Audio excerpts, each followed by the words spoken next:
తప్పకుండా చేస్తేనే దేవునికి మనకును సంబంధం ఏర్పడుతుంది.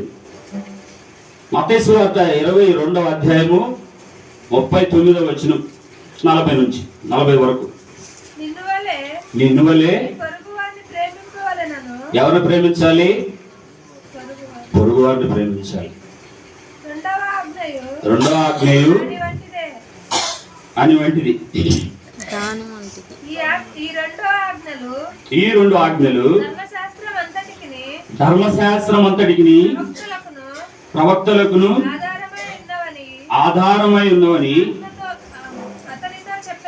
అతనితో చెప్పాను. మనము ఏం చేయాలి?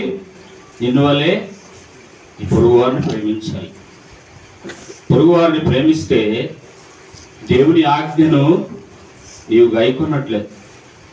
ఉదాహరణకి ఇంటి పక్కన వాళ్ళకి ఏదైనా ఇంట్లో ఇబ్బందిగా ఉంటే బియ్యం అయిపోయినాయనో కూరక అయిపోయినాయనో, అక్క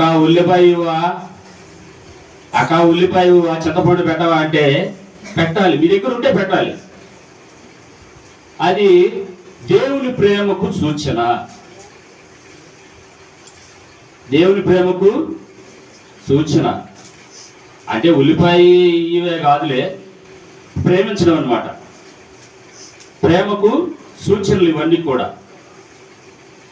అట్లా ఉంటేనే దేవుని పిల్లలమని, మనము వెలుగులో ఉన్నవారమని ఆయన ఎంచుకొని మనము అడిగిన వాటి నెలను కూడా ఆయన కొత్త సంవత్సరంలో మనకు అనుగ్రహిస్తాడు.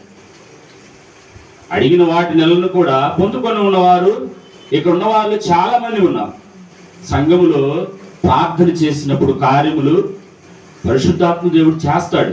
కానీ అది మనము గ్రహించాలి, నమ్మాలి. నమ్మినప్పుడే అది ఆ కార్యం జరుగుతున్నది.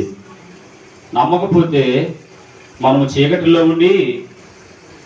ఉండి అనేకమైన వాటిని వెలుగుచున్నట్లే. మనం ఏంటంటే గాలిలో దీపం పెట్టి, అది లోక సామెత. అది